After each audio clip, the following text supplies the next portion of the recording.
On behalf of the Educator Effectiveness Committee, I call this meeting to order. May I have a roll call, please? Dr. Bofi. Here. Mr. Castile. Here. Dr. Davis. Here. Ms. Ellis. Here. Mr. Garvey. Here. Ms. Holloway. Here. Mr. Mallorin. Here. Mr. Morris. Here. Ms. Orange-Jones. Here. Mr. Rock. Ms. Boucher. Here. Ms. Bonifant. Here. We have a quorum. All right, thank you. What's first on our agenda? Your consent agenda is ready for approval, adding items 2.2, 2.3, 5.1 through 5.4, and 6.2. All right, can I get a second? Yeah. Ms. Boucher? Ms. Holloway? All right. Any discussion? No. Any opposition? Motion carries. Your first item is on page 1, item 2.1, consideration of an update report regarding the teacher exit interview system. The recommendation is to receive the report and direct LDOE to submit the report to the House and Senate Committees on Education. Can I get a motion? Ms. Holloway, seconded by Mr. Garvey.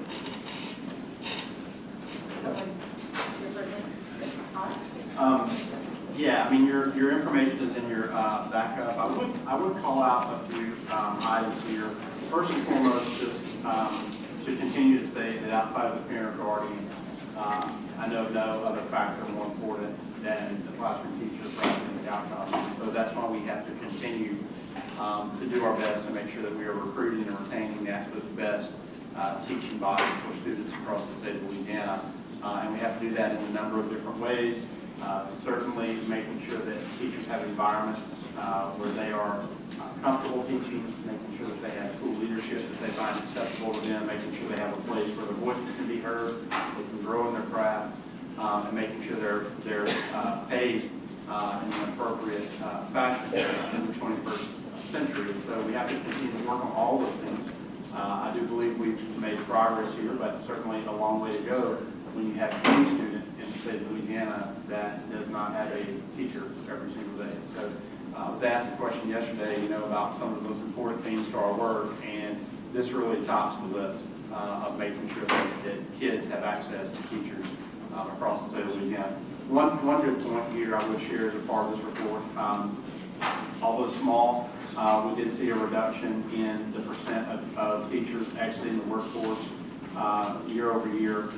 From 14% down to 13%, so that is good. I would also just note on this item, if you look at the total teacher workforce, what you see is you have more teachers or educators actually working in schools. So I tend to believe this is probably a function of ESSER and the funding that is available from those COVID dollars, and I think that systems are going to have to be very reflective around return on investment as those dollars begin to decline. But I do think it is worth pointing out that from 21-22 to 22-23, you have increased from the educator workforce from 50,081 to 51,965. So a pretty significant increase in the total teacher workforce. But we're also thankful to see that number go down. Certainly more work still has to happen. Comments? Oh, we do have a card. Do we want to grab these before we have to take comments? Go ahead, Dr. Davis. I was just going to say that I think I've said this every year that I've seen this report. I think that there ought to be an item that allows teachers to say that it is dissatisfaction with policies adopted by Bessie as a reason for leaving the field, since most of the policies that are in districts are a result of what we're doing up here. And so I think we ought to give teachers the ability to do that. And then I also think that you might get more honest answers from teachers around their reasons for leaving. So if you were under personal circumstances, if you had a third-party evaluator who was collecting this data from teachers around their exit. Thank you, Dr. Davis. Mr. Moore. I'm not sure if this is the appropriate time to ask the question or if it's the next item. But when I look at page 2 of our handout, it's important to note, however, this report does not provide context regarding teacher vacancies within each school system and whether hiring challenges exist. My question is, why not? Is that information available? I'm sure we're all interested in what the current status is for teacher vacancies throughout the state, so we can take that to this next legislative session, and if they've got a quantitative assessment in hand, they have a sense of how to prioritize it relative to other competing interests. So I'm interested in if that data is available, and then also just going ahead, I think it applies here in the next item as well. I'm interested in how teacher is defined. Does that mean, let me leave it at that. I'm just curious how teacher is defined in this item and the next item as well. So for your first question, I'll ask someone, you haven't started, I don't know if it's Dr. Chasson or Ms. Cooper, but come up for the second. But in response to your first question, this report is in response to specific law around the exiting of teachers, not vacancies. So this report directly responds to law. That collection of vacancy is not required by law. For the last, this will be the third year, we have as a board and as an administration made the decision to collect that information to the best of our ability. And I think it's been really helpful. I do think it's been really helpful. 2,500 2 years ago, 1,200 this year in terms of vacancies. We are in our first year of the new system to collect this data, so I feel like this year's collection could possibly be even more accurate than in previous years. We don't have that number yet. Our goal is to bring that official number to you in January. I hope to have it, but it being a new system and a new process, it's just going to take a little time. But we will definitely have that number before we step into that legislative session or consider things such as MFP. And for the second part is the definition of teacher in This would be a teacher of record. So someone who is assigned a classroom of students is the teacher of record. Yeah, I think we really should, for the districts also, and for the information on investing, actually, when we're talking about vacancies or we're talking about positions which are filled, split it up into how they're filled. Because how many actual certified teachers do we have in that classroom versus the people that we employ and put on a tab? Those people have absolutely no training whatsoever. They're not counted as vacancies, but they certainly are not anywhere near a certified teacher. They've got absolutely no training whatsoever. And long-term subs that are put in there. So define better for districts as they report this information exactly what types of people are standing in those classrooms. Because while we may cut the number of classrooms that don't have a full-time person there, the quality of that individual or the credentialing of that individual is really important to see. And I think we need to then, in the future, especially boards, you really have to take a look at how do we recruit more qualified and certified people in our classrooms and how quickly can we make that happen. Because we all know that the teacher prep programs and universities are not supplying anywhere near what we need for lots and lots of different reasons. School districts and organizations have been forced to set up alternate certification programs. Many of our districts, including mine, have set up our own. Love to be out of that business, love that to have the universities do it, but it's not happening, so we're forced to. Now we're forced to search around in different areas for individuals to come in. So to me, it's not as important to say how many vacancies you have as how many non-certified people do you have, what kind of credentials do you have filling those classrooms, and then how many are truly you have no one. And that makes a difference. I did look into that. I was reading through this again before this meeting. On page 6, if you look, it says there were 642 teachers on a TAT, and 2 of those were on a TEP. And then we had 6,944 people exit, but only 1,554 complete a teacher prep program. So just let that sink in for a second. That was my biggest takeaway from this, is reading through just like you're talking about, our teacher prep programs are not actually providing enough teachers to fill in where we're missing. And those 1,600 teachers, 1,642 on a TAT are not necessarily properly trained.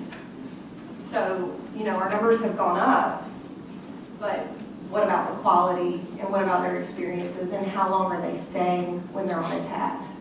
Are they successful? Those were my thoughts.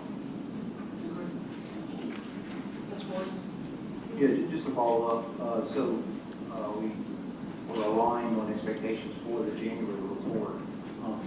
Should we expect a level of resolution where we can understand, going back to my comments about the primary teacher and my colleagues' comments about quality, are we going to expect a level of resolution where we understand of the teachers that are working today, we have some appreciation for how many are taking the practice in their area of expertise, particularly math, science, curriculum. So, we're in one of the most highly employed regions of the country where there's demand for engineers in industry. But yet, how many schools, high schools in the state, right, have a chemistry teacher that's taken the practice, for example? And then as my colleagues have spoken to already, what does it look like in the pipeline going forward?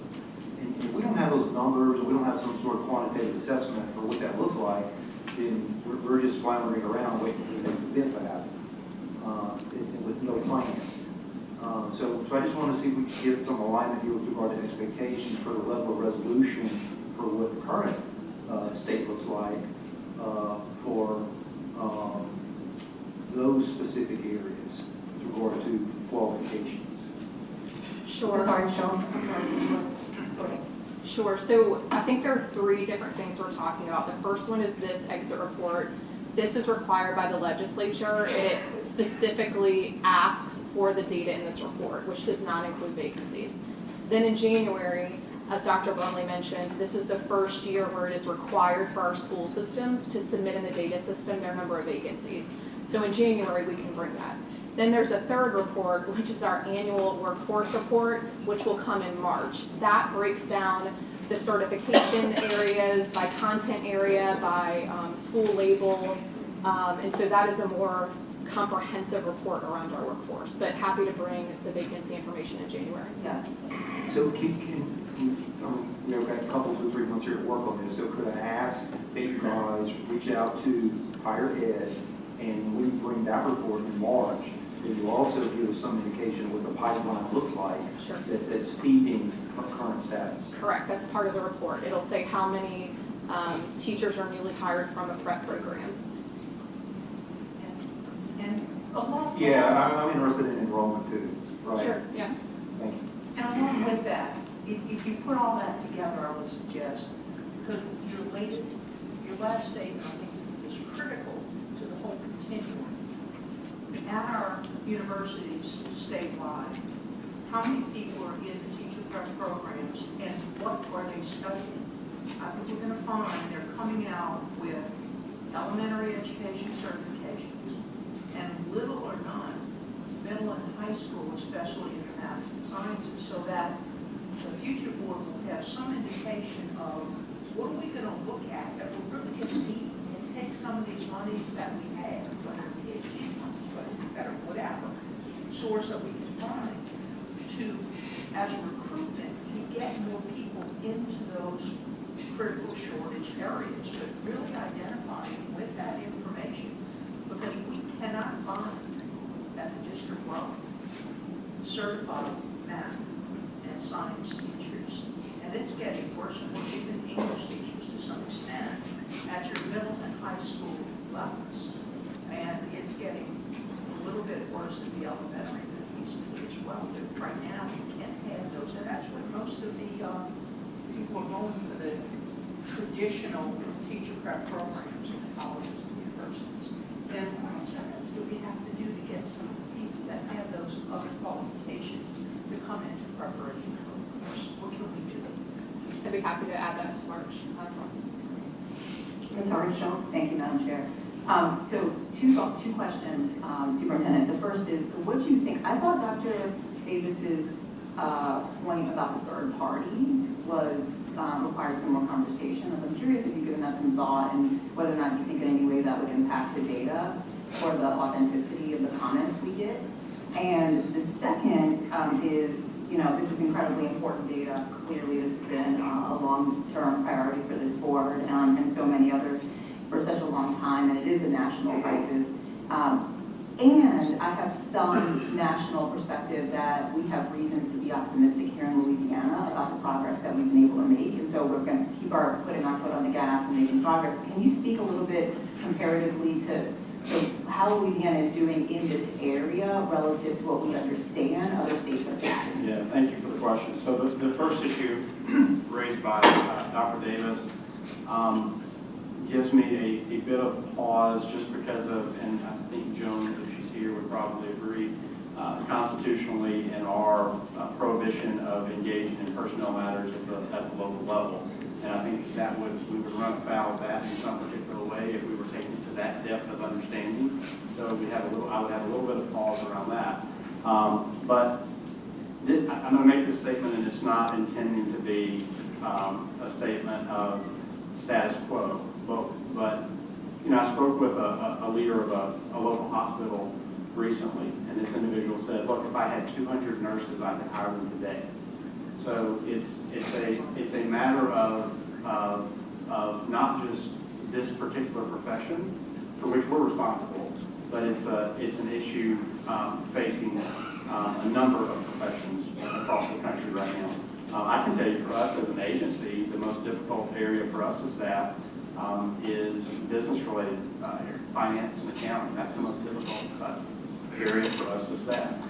I think that this board and this legislature has done a really good job of trying to look at proactive opportunities to staff schools, whether it's some of the work around the master's degrees or bachelor's degrees in content areas or the associate teacher program, whether it's the Go Teach program that allows students coming out of our dual enrollment programs in high school to essentially get full scholarship rides to college if they'll teach. I mean, I think that there are a number of things that are happening to help solve for this. I also think the work around the differentiated pay is important, but you're not going to be able to pay, a math teacher $1,000 extra and say, well, we're going to get all the math teachers. It's going to have to be substantial, to compete with private industry for math fields. So I think we'll see more work on that front. But I would tell you, one of the things that we have to take on, whether it's here at this body or at the legislature or in the local systems, is just creating an environment in the classroom where teachers are able to teach without distraction, with appropriate behaviors from the student body, and with being led by teacher leaders where appropriate to get better at their jobs. And so we have got to tackle that in a real responsive way moving forward, both here and at the legislature. But I would say that I think our numbers relative to other places are looking good. In fact, we've had some national organizations write about that we're bucking the trend in a number of different areas around the workforce issue, but still we have a long way to go. I'd also like to ask a little bit more about the associate teacher program. I haven't heard much since that kicked off. I'm curious because as a community college instructor, I have students who graduate with their associate's degree in teaching. And so I'd like to know who is hiring or those positions, are districts doing this yet? Yeah, so as you know, I'm very excited about this, and I thank you for partnering with us initially on some of the first conversations. We have heard from several of our systems, particularly in rural areas, where they have a local community college, where they have staff for their schools, an associate teacher. and those individuals are now enrolled in four-year colleges of education programs. And so I do know that the policy or the law rather is in effect, and happy to connect you with some individuals who are doing that. I'd also like to mention, just as a point of privilege here for myself, I'm actually doing a teacher apprenticeship program with students in my community college, and I've seen really amazing results with our first pilot of students from 18 to 52 years old who want to become teachers, who've been working in schools for many years now, and they will be working through an accelerated model and finish in 3 years. My question is, can we get some movement around our apprenticeship applications so that we can receive grant dollars and move this project or our projects as a whole forward? Have you heard anything about that? I think Em would be happy to talk about that. We submitted our application for an apprenticeship program in August, and so we are waiting to hear back on that final approval from the Louisiana Workforce Commission. Thank you. I submitted mine in February, so I'm hopeful to hear back soon. I think there's really great work going on here, and it really impedes us to move forward with federal grant dollars until we are registered. So I'm excited to hear where you guys land as well. Well, any other comments from the board? Before I ask that, I have one more thing. I was curious about the leadership side of this. I know that we have a high turnover rate in our superintendents. And so I know that in this report, 6% of our teachers were leaving to move into leadership roles, which just means there's movement. But we saw more, 50% or more of our superintendent positions transition over the last 2 years. Is there any work going on around that conversation? I know there is, I just want to hear about it. Yeah, thank you for the setup. So, one, I would say at the school leader level, one of the places where I know that I want to work moving forward is developing more of a bench of school principals to accept leadership roles. But also we have a couple of different groups that we work with for system level leadership training.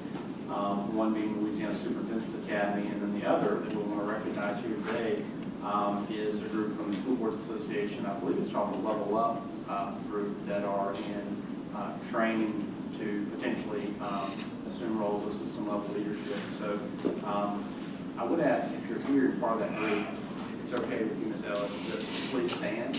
I think they stepped out to the aisle, Okay, right? They were over here. Are there some of you guys here? Call someone. That's not them? Okay, they're not here. They're training them. Okay, we'll grab them, and so we do have a couple of groups that are working on that issue right now. Are there any more questions or comments from the board on this item? Oh, we do have a card. Amber Jackson would like to, with which to speak, informational. Thank you, Amber. Come on up.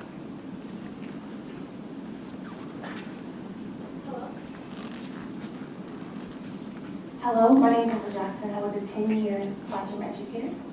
I'm very passionate about education, and I wish I was still in the classroom. I noticed some things about your data collection procedure and data representation for this particular report. I remember my exit interview was a piece of paper that I wrote down and had to hand directly to my boss. I think that's what you're talking about, is maybe a third party. I'm not going to write anything negative about my boss on that if I'm going to need them as a reference for future jobs. And I'm certainly concerned that some of the did not respond or refusal was actually the bosses tossing the complaints about themselves. I'd be interested to know that. So some kind of third party or a virtual response would probably be beneficial for your teachers so they can be completely honest. Additionally, I know that for me personally, financial reasons and burnout due to over-expectation of the things that teachers are expected to do, like coach teams after school, all this extra work for very little extra pay, is a main factor in a lot of teachers leaving. And I'm concerned that that got just kind of grouped into personal reasons, because I didn't see it on the list. I also didn't see most of the things that were being brought up, such as lack of support, feeling disrespected in the classroom, things such of that nature. If it's all just being lumped into personal reasons, you're losing a lot of nuance in that data to really be able to respond to your teachers' needs. And if you're wanting to put more money into getting more teachers, there's a reason these young people aren't wanting to go into education. And it's because they're watching their teachers struggle to pay their bills. They're watching their teachers be micromanaged and disrespected by their bosses, by the local leaders, and they're watching these teachers burn out with little to no support, and they don't want that for themselves. So if you want to put money into having more teachers, put more into paying your teachers and into supporting those teachers and making sure that the local administration is really doing their part. Thank you.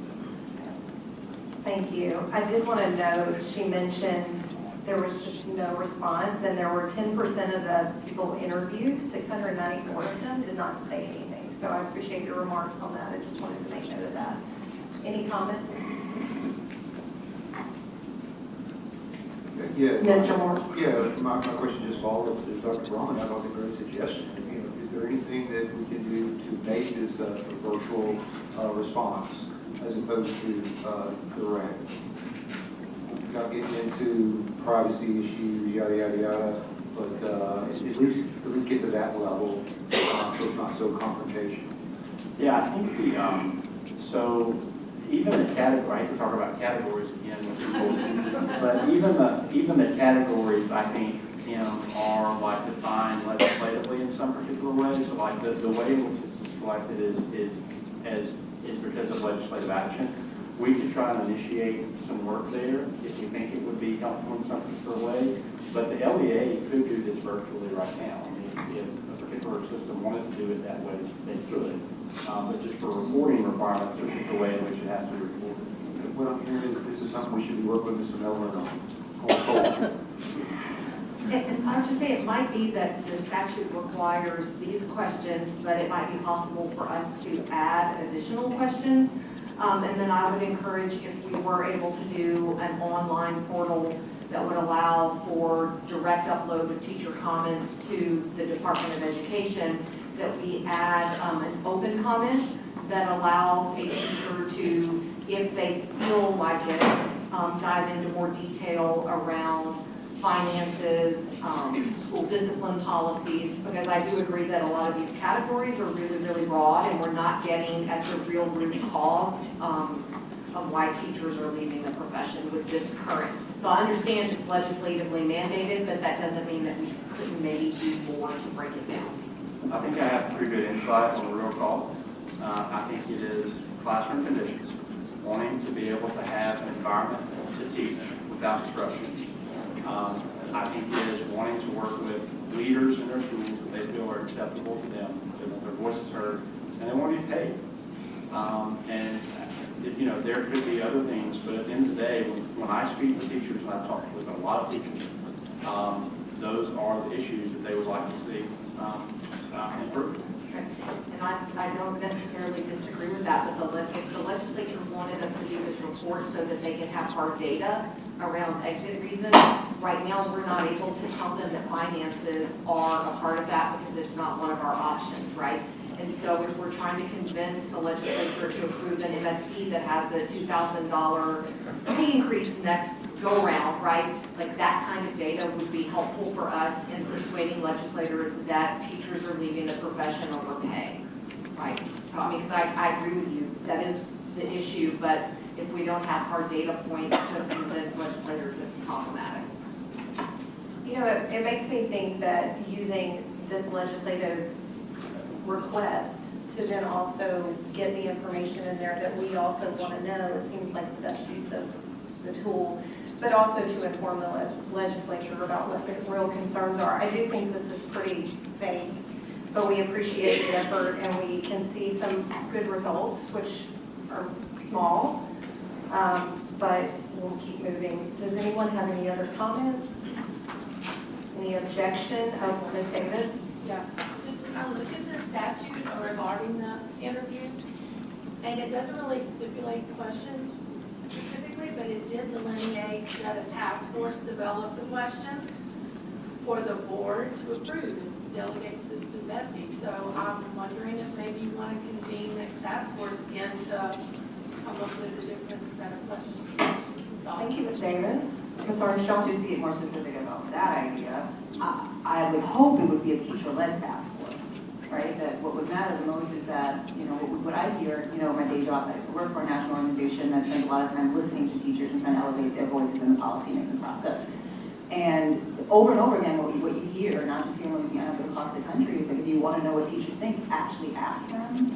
So if this is something that is a statute that perhaps the next board is going to tackle, like how to sort of signal the investment we have in our teachers by setting up a task force where teachers actually have the opportunity to ask the questions. Thank you. Any other comments? Does anybody want to make a...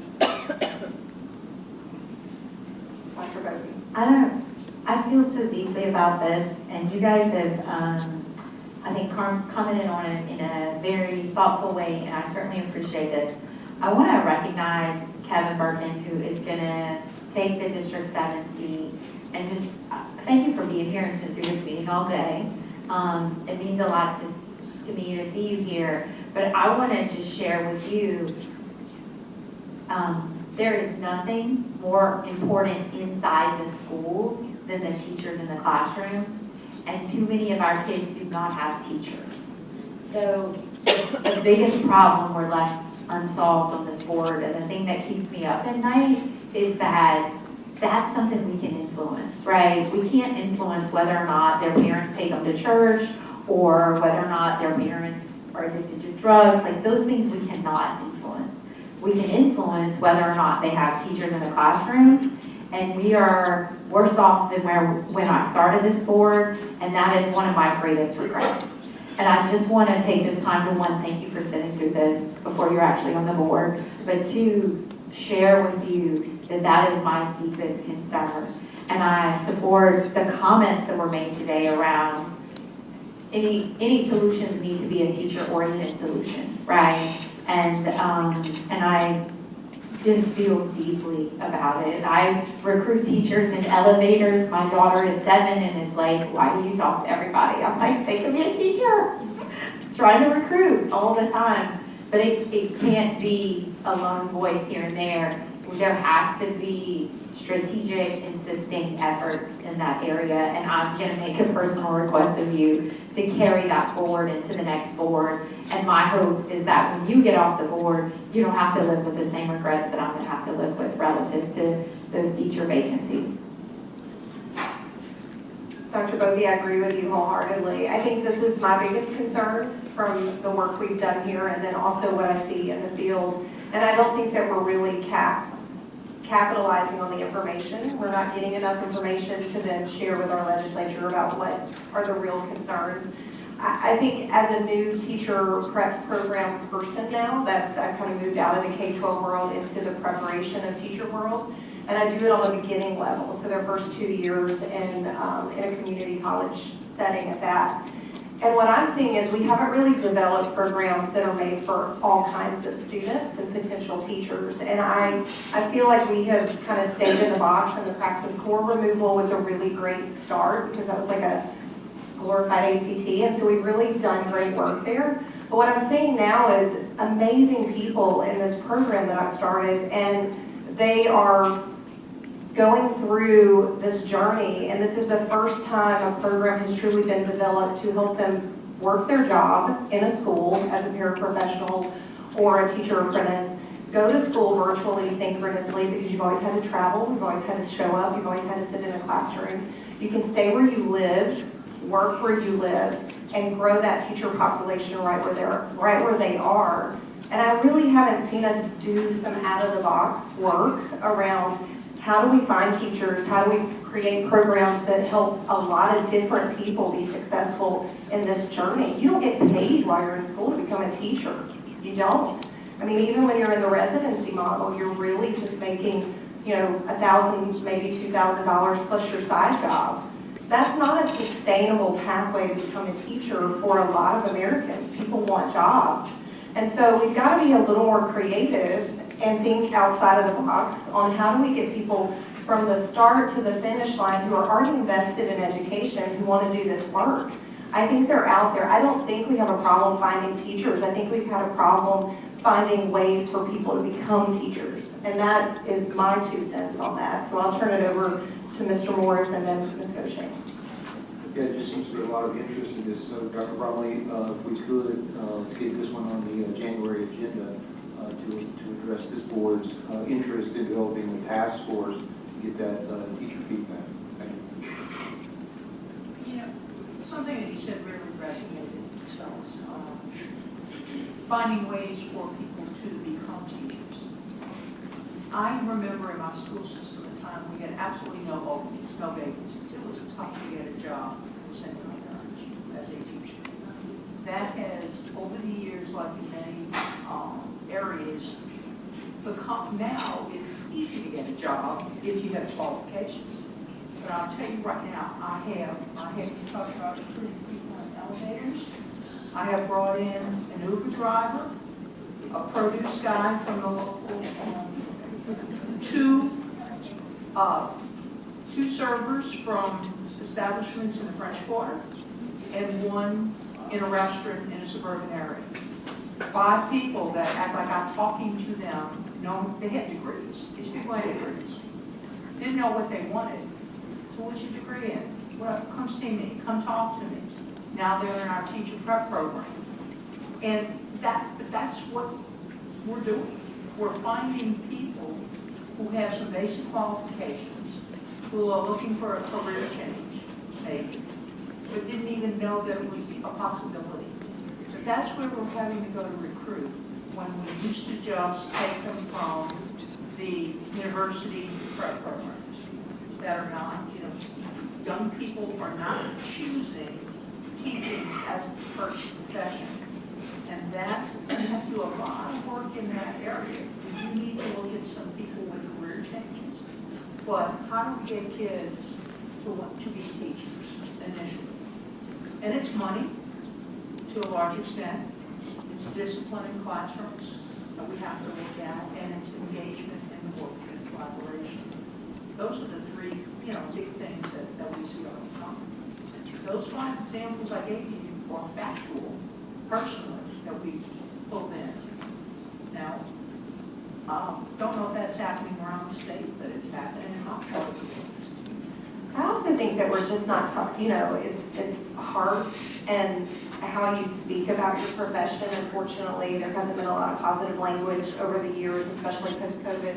I think nurses have felt this way as well, education, the public service industry as a whole. But I really think we need to, and this is just probably my parting comments about this, because I'm not going to be on the board in the future, but I hope the board, as they move forward, we start talking about have we really been creative about our programs, which we don't have a whole lot of control. This is the college, university role in this, but the program that I'm talking about that I've started really partners with school districts, the community college, and the 4-year institution to say, how do we all work together to keep people in their communities, provide the opportunity for them to learn, pay them while they're in that process, and then place them in a classroom in 3 years and accelerate the model. I think we have to be more creative in the box we worked in, because that box doesn't work. The other thing that I'm concerned about is it's not as flexible as it used to be. Education was the flexible job for a lot of people looking to, you know, start a career or start a family. I don't think the flexibility is there like it used to be. You can work from home, you can do other things. So we've got to find some ways to promote and sell our profession. For those who say they want to do good things and help people, I hear that a lot. I'm like, oh, I know what you need to be doing. I know exactly what you need to be doing. That's what teachers do. And so saying those things and being thoughtful about that matters. But do we have any other comments? Ms. Holloway? Yes, thank you. Dr. Bromley, I'd like to address this for your awareness. We all are aware that we have a teacher recruitment and retention commission. That is a resolution from State Rep Buddy Mincy. And it's a separate group that I represent Bessie on this commission. However, in speaking about this task force for teachers, is there a way that we can have some collaboration? And I know you're here, who is a major part of this group, of how the teacher retention and recruitment committee can work together. I don't know how. I'm just bringing this forward because you're asking for a teacher task force when we already have a teacher recruitment and retention commission that meets. And keep in mind, HR directors need to be a part of this. I don't know if could add to something to the board for us to know, but you're good. Okay. Well, thank you for that. I think that task force is really important, and they're exploring a lot of good work. And so I think that this is an opportunity for us to bounce these ideas off of that group too. And we're not opposed to the creation of some other groups if it makes sense on the collection of information.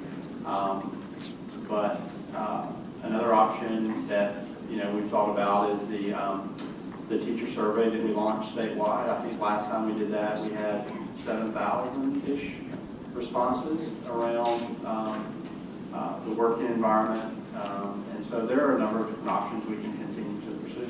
Yeah, and if I may add, that Board of Regents takes the lead on this commission. So you're looking at two different entities, Board of Regents, Bessie, and then you have the task force, that there's some way that the task force could be a resource, collaborating together, because there's a lot of data, I can tell you, that this commission has gathered. Yeah, sorry, Sean, I forgot about that. I'm glad you brought it up. So do you know how many teachers do sit on that permit thing? I don't think we have, would know. Three. And there's human resource, university.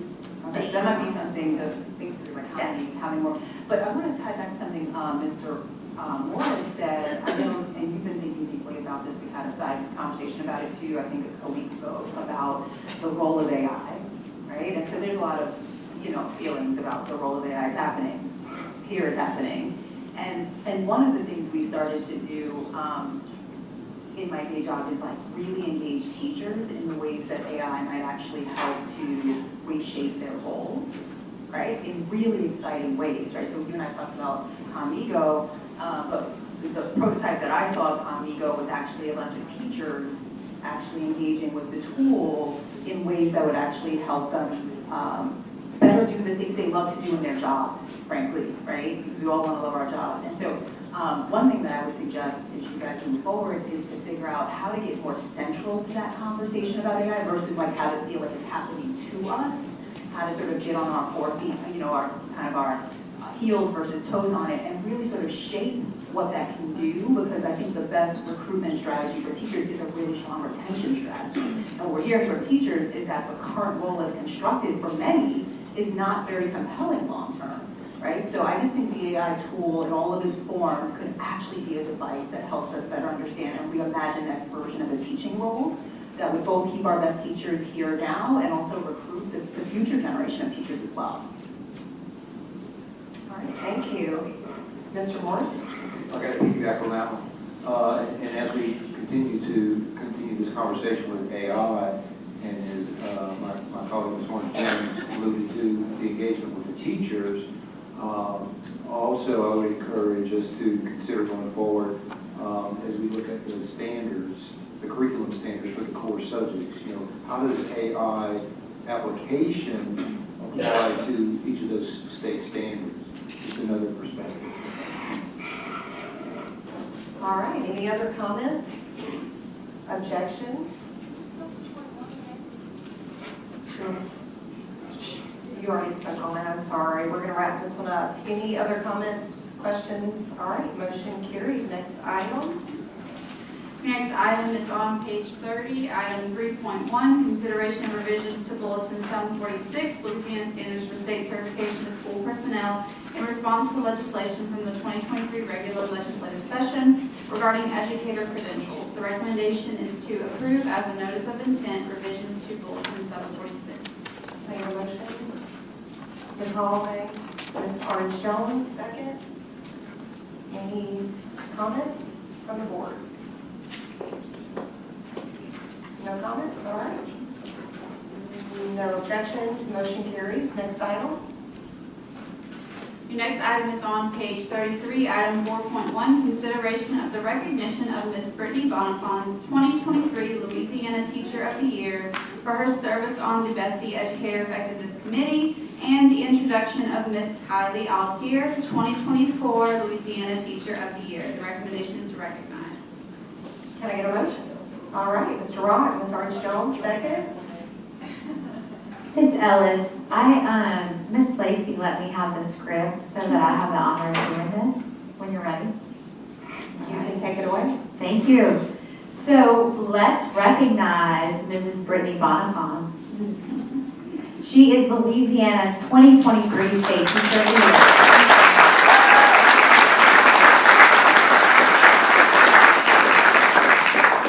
Our 2023 State Teacher of the Year is a high school algebra teacher at Hahnville High School in Luling. She graduated from Louisiana Scholars College at Northwestern State University, where she earned a Bachelor of Science in Business Administration. She went on to earn a Master of Science in Business Administration from Louisiana State University, a Master of Science in Exercise Science from the University of Louisiana Monroe, as well as a Master of Arts in Teaching from Northwestern State University. As an algebra teacher, Mrs. Bonifant typically receives intensive algebra students who enter her class having scored unsatisfactory on their LEAP test. Under her direction, 63% of Mrs. Bonifant's students who were not on track to pass the LEAP, and 93% of her remaining learners passed the Algebra 1 LEAP 2025 test.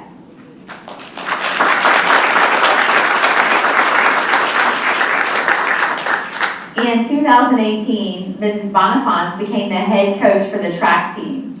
Since that time, the team has captured 4 district championship team titles, 2 regional runner-up team titles, 50+ individual district medalists, 30+ individual regional medalists, and 10+ state medalists.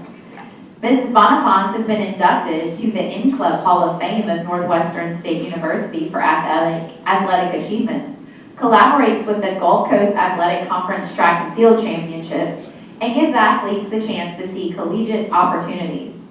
As the 2023 State Teacher of the Year, Mrs. Bonifant served on the Louisiana Teacher Advisory Council, working to elevate the voice of teachers in educational policy.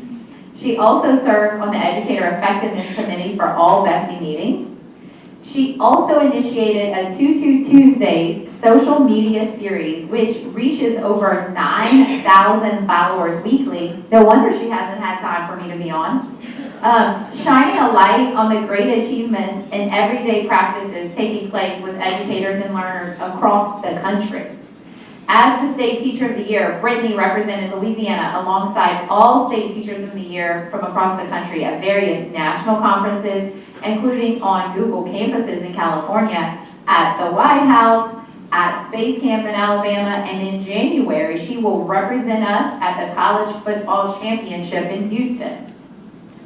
Brittany, I'd like to congratulate you again on being named Louisiana's 2023 State Teacher of the Year. Thank you for your outstanding service. And thank you for choosing the profession.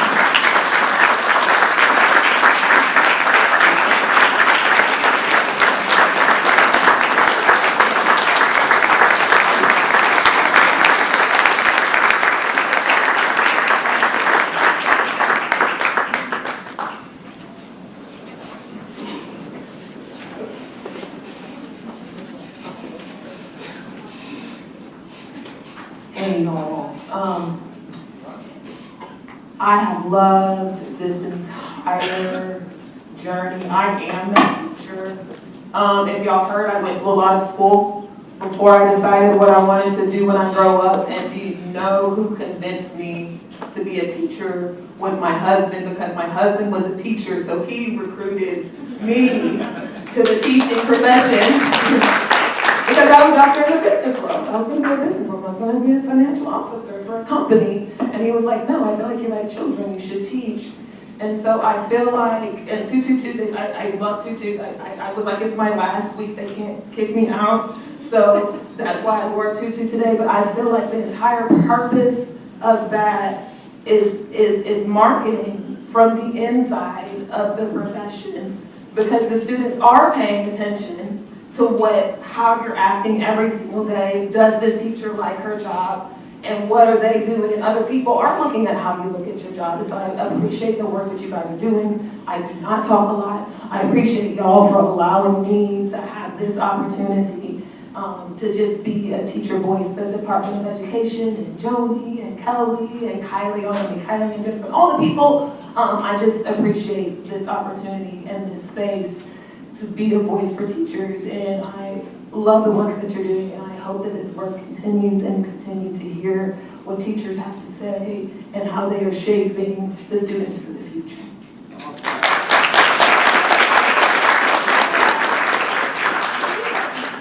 Kylie, and then take them together. How do you think about that? So you have a gift so that you can remember us. How could you forget us? And then I'll introduce Kylie, and we can all take a picture if that's okay.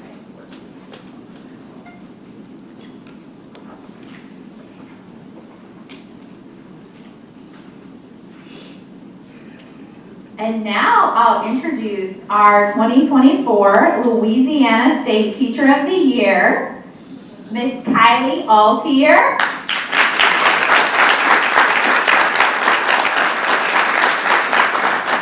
This might take a minute, so you should probably come up because ultimately we're gonna all get a picture together. Okay. So Mrs. Altier is the 2024 Louisiana State Teacher of the Year. She is a first grade teacher at McKinley Elementary School in Baton Rouge, Louisiana. She earned a Bachelor of Science in Early Childhood Education from Florida State University and a Master of Elementary Education from Stephen F. Austin University. She believes that all students deserve to go to a school where they feel immensely loved and have learning tailored to their individual needs and passions. She has won over $28,000 in grants to enrich her students' educational experiences. Using these funds, she built a garden complete with a mobile kitchen, incorporated a curriculum employing virtual reality headsets to boost experiential learning, and designed a soon-to-be outdoor classroom for her school.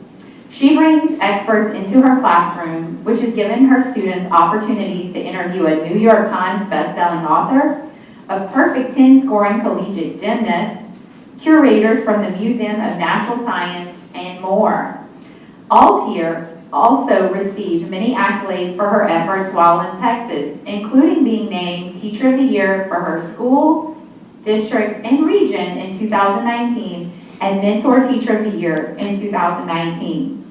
With an unwavering commitment to literacy, and how awesome that she's recognized this year, guys. It just doesn't get more perfect than this. With an unwavering commitment to literacy, she channels her passion to empower children through transformative reading education. Her personal journey as a struggling reader with dyslexia fuels a flexible teaching approach, adapting daily to cater the unique needs of each child. She has been a campus-wide leader at every campus she's been a part of, starting an extracurricular garden club, co-founding an after-school reading program where high schoolers mentored emerging readers, spearheading campus-wide reading intervention, and leading professional development. When she isn't teaching, you can catch her cheering on the LSU Tigers with her husband and her children. Congratulations, Mrs. Altier!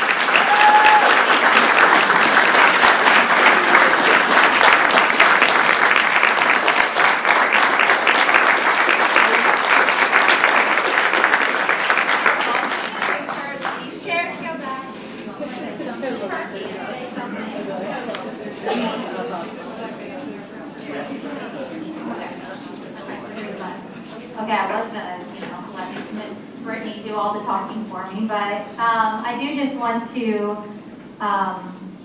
say a really big thank you, not just to the people up here, but really take the moment just to thank Louisiana as a whole. You started crying, and then I got emotional about Brittany, and now here I am. But I had been teaching for 8 years prior to moving here. I just got here about 2.5 years ago, and I was feeling like many of the conversations, you guys have been having this morning. I was feeling that burnout, but all I've ever wanted to do is be a teacher and impact children. And when I became a mom, I was really scared that I wouldn't be able to do both. And when I moved here, that kind of all changed for me. And while the conversations you're having up here today are so important, I think it's also really important to recognize all the things that have been really transformative in my teaching career here that are going so well.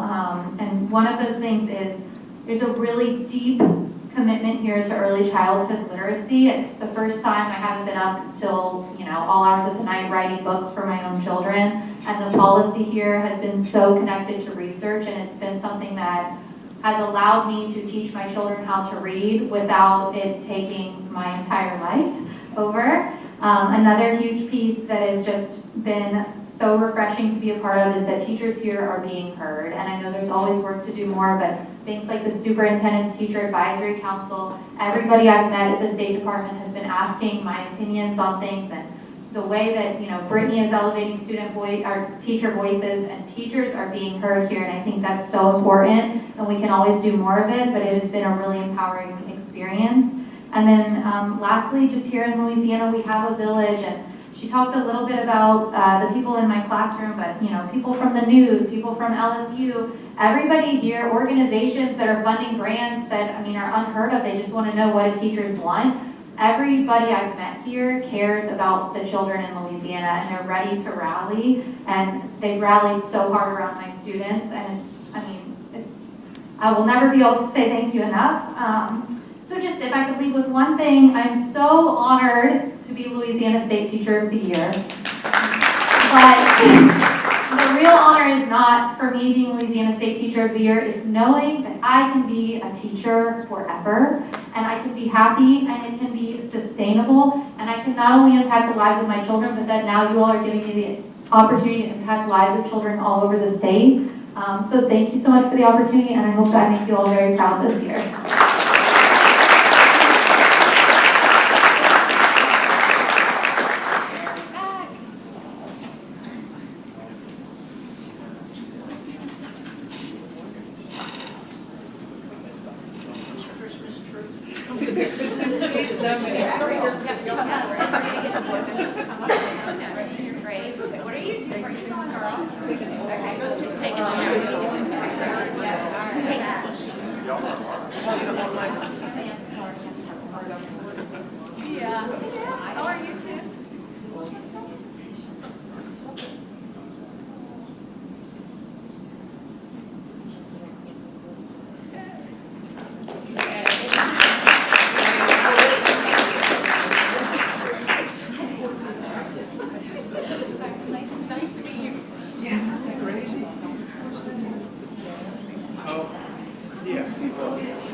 All right, thank you all. Do we have any more comments or discussion around this item? We've taken pictures, it's official. Okay, no objections. Next item. Your next item is on page 55, item 6.1, consideration of a records review regarding the reinstatement of a Louisiana teaching credential appropriate to the credentials of Mr. Robert Tucker. I would recommend that we just take a motion to discuss, but at some point we will have to make a motion to grant, deny, or refer. All right, discussion. Ms. Holly? To make your motion. I'll Second that. we're making a motion to discuss. Ms. Holloway made the motion and I'll second. On page 56 is the case background for Mr. Tucker. He was revoked in December of '21. We made a motion to defer until legal things that he had were wrapped up. And so we have received documentation that he had the Line 2 federal firearms licensee that was reversed in August of 2022. And then the aggravated assault with a firearm was dismissed in September of 2023.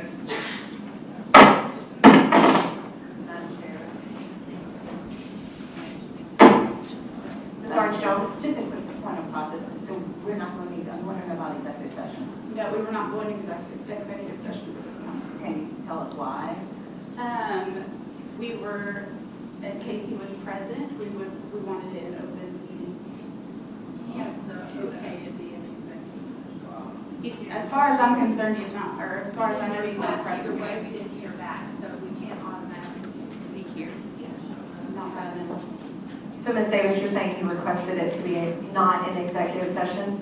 He didn't, we asked what his preference was, we didn't get an answer, so we have to assume that it's his open session.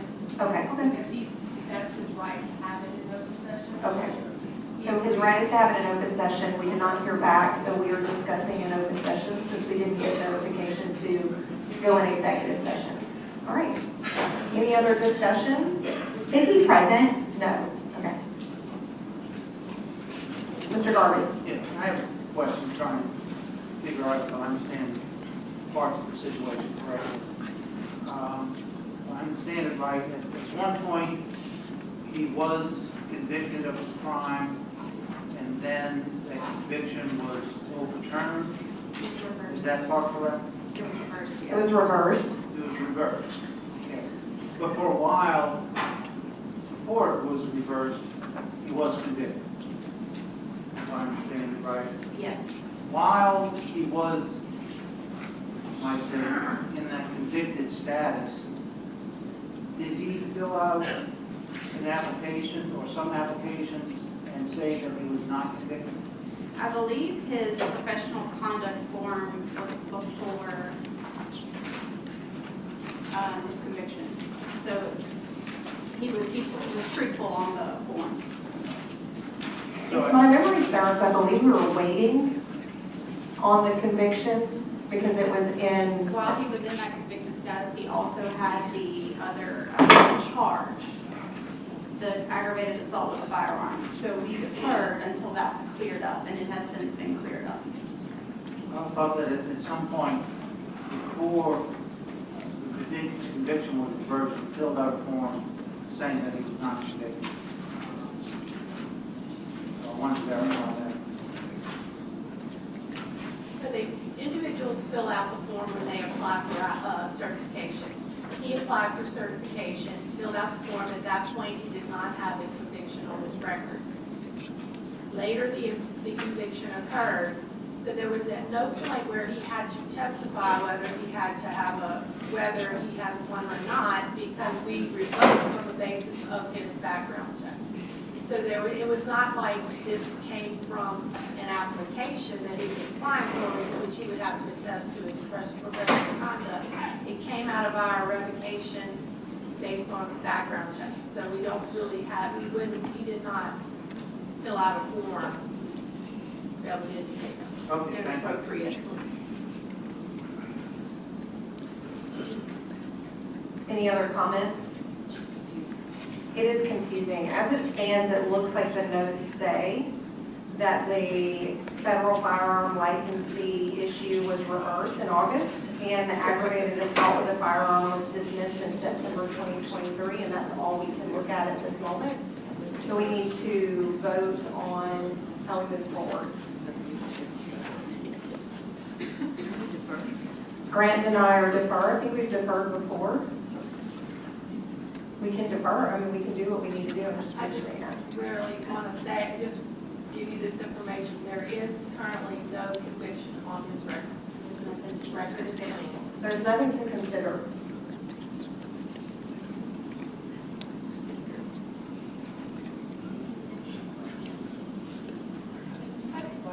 Yes, Ms. Bochet? I realize we revoked his certificate. If there's no conviction on his record, he applies for certification. Would it have to come to us, or would the department just follow regular procedures? The department has a record of all this information. And for any district that he would apply, there is a forward-facing record of the things that have happened to his certification. But he's not going to be in the national database as having a revocation. I guess my question is, if he applied to the Department of Education for certification, presented his credentials, would they certify him without any action by us? I don't think so, because right now he's waiting for your decision. It seems as if because it's landed on our table already, that we have to make a decision today for We him to move revoked forward. it, so it has to be. It is revoked as of right now. Mr. Morris? Does the department have a recommendation?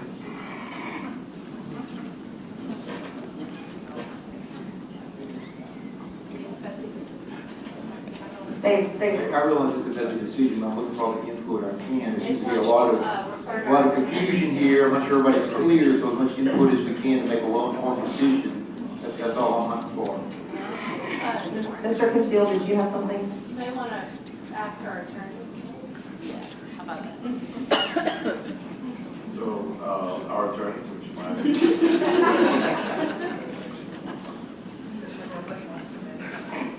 Our attorney, general counsel for President Alex Ronjo. Thank you, Mr. Reinbold. You continue to be on the hot seat, and obviously we're not sure what to do here. We've had a long history as it relates to Mr. Tucker, and one thing Ms. Ellis said is that I wasn't sure if there's any action required on our part, and that's where I need some clarity. So you all originally revoked his certificate based on a conviction in federal court.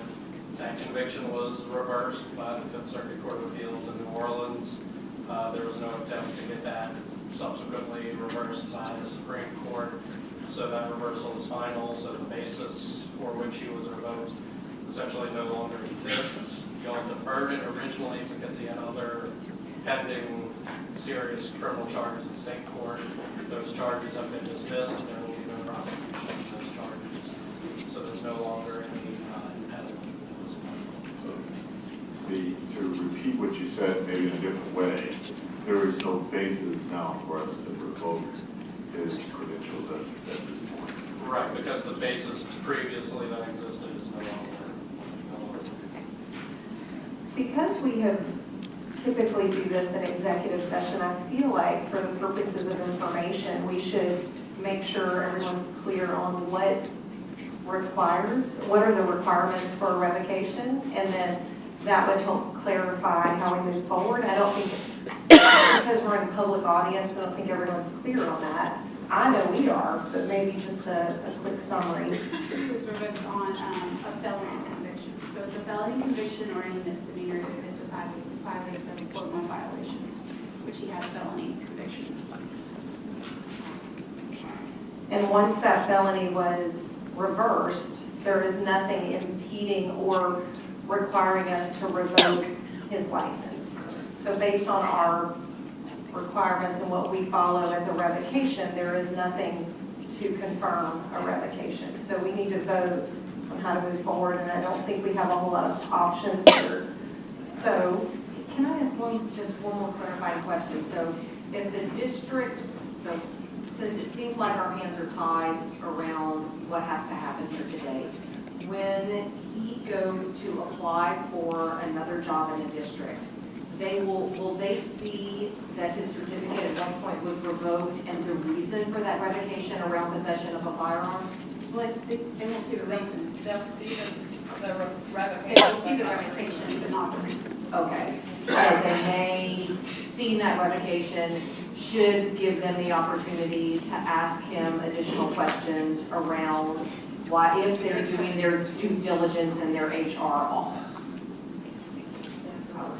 Okay, yes.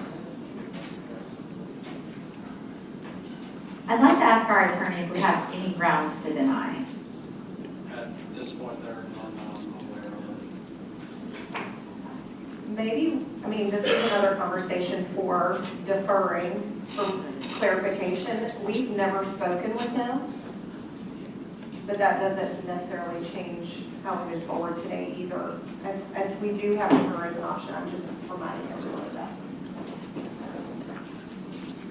Mr. Castile. Like everyone, because this is a very important issue, we want to make sure we get it right. However, the basis upon which the revocation was made is now gone away, and possession of a firearm is not against the law. You have the constitutional right to possess a firearm. I don't know that we have a basis to do anything else unless someone tells us otherwise. And our staff and very worthy counsel has advised us that there is no longer a legal basis for which to deny the certification. Therefore, I move to grant. Second. Okay. Comments, questions, objections? Mr. Garvey, you object? Seconded by Ms. Jones. All right, motion carries. Next item. That concludes the agenda.